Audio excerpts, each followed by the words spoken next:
Hi everybody, this is Sam with Python Basics, and we're going to look back at Itertools, and we're going to look at one that's kind of cool, Starmap.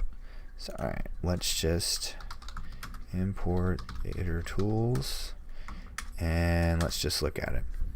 So alright, help Itertools dot Starmap, and let's bring this out so we can see. Alright, so return an iterator with values are returned from a function evaluated.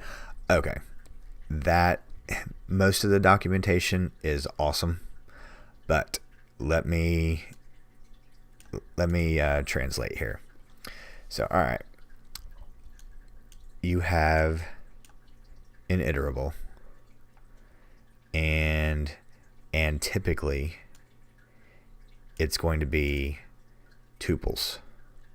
So let me give you an example. Let's say you have and we're going to use our power built-in function that we learned last video, and we're going to build upon that. So all right, let's say you have a list of variables and they're in a tuple, and they have I just said a list of variables and their tuples, excuse me.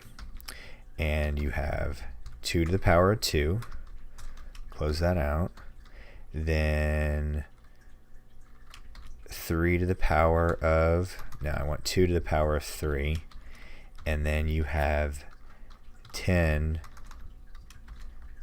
to the power of 4.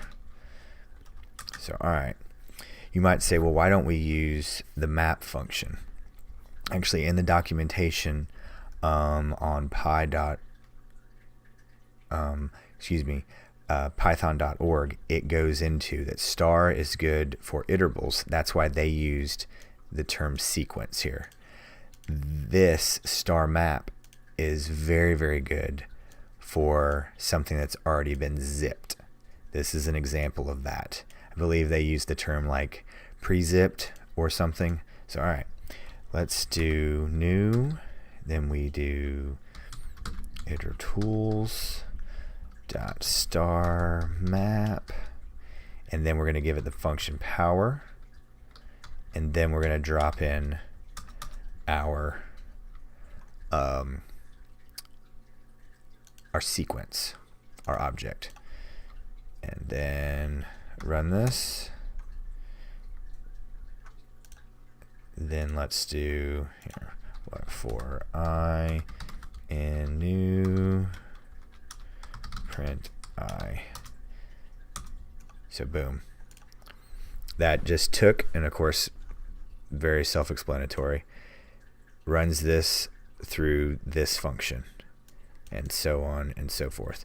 But this is awesome if it's already been zipped and you can just run through it, and whatever function you want to put in here you can.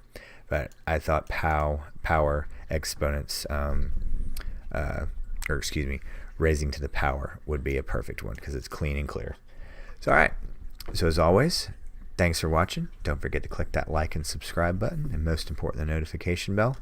And as always, I really appreciate your time, and please leave any comments, questions, or my all-time favorite, any video requests below, and I'll get right to them. So stay tuned, thanks for watching, and we'll see you next time. Bye guys.